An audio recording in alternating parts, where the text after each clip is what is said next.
Welcome to Jia fashion channel. இன்னைக்கு என்னோட hair care தான் பார்க்க போறோம். நம்ம இப்போ ஹேர் ஆயில் ரெடி பண்ண போறோம். அதற்கு தேவையான பொருட்கள்: செம்பருத்தி பூ, கருவேப்பிலை, ஆலோவேரா, செம்பருத்தி பூ இலை, மரிக்கொழுந்து, மருதாணி, வெந்தயம், இதெல்லாம் வச்சு ஆயில் ரெடி பண்ணி ஹேர் மசாஜ் பண்ண போறோம். ஃபர்ஸ்ட் இதையெல்லாம் ஆயில்ல போட்டு ஹீட் பண்ணிக்கலாம். நாங்க இதை செய்ய செக்குலாட்டின சுத்தமான தேங்காய் எண்ணெய் எடுத்திருக்கோம். இதெல்லாம் போட்டு நல்லா சூடு பண்ணி தேவையான ஆயில் ஹேர் மசாஜ்க்கு எடுத்துக்கலாம்.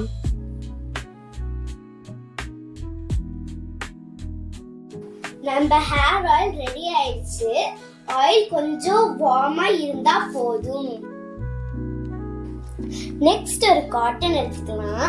காட்டன் ஆயிலை டிப் பண்ணி நம்ம ஸ்கேல்ப்ல அப்ளை பண்ணும்போது ஆயில் நம்ம ஸ்கேல்ப் ஃபுல்லா ஸ்ப்ரெட் ஆகும். சோ ஹேர் க்ரோத்துக்கு ரொம்ப யூஸ்ஃபுல்லா இருக்கும். இந்த மாதிரி ஒரு லேயரா எடுத்து ஆயில் அப்ளை பண்ணிக்கணும்.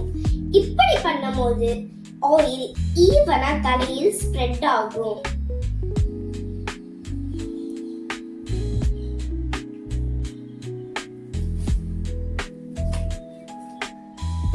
இந்த மாதிரி ஆயில் அப்ளை பண்ணிக்கணும்.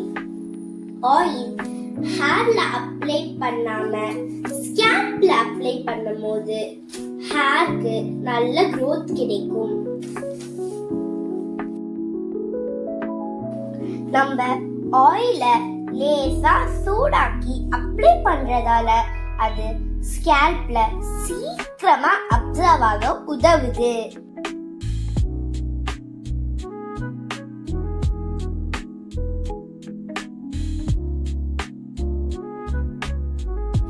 ஆயில் அப்ளை பண்ண பிறகு இந்த மாதிரி மெதுவா மசாஜ் பண்ணணும்.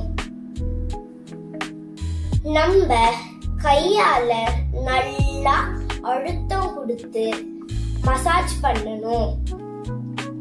மசாஜ் பண்றதால பிளட் சர்க்குலேஷன் இம்ப்ரூவ் ஆகி ஹேர் growth இன்க்ரீஸ் ஆகும் அண்ட் ஹேர் ஃபால் கண்ட்ரோல் ஆகும். ஹேர் மசாஜ் செய்யறதால ஸ்ட்ரெஸ் ரிலீஃப் ஆகி நல்லா தூக்கம் வரும். இப்படி முடிய சொடுக்கி விடுறதால் முடி வேர்கள் தூண்டப்படுவதால் முடி அதிவேகமாக வளர உதவுகிறது.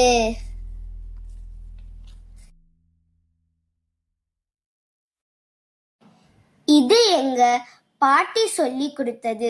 உங்களுக்கும் இந்த மாதிரி ஹெல்த்தி ஹேர் வேணும்னா நீங்களும் இது ஃபாலோ பண்ணிக்கோங்க.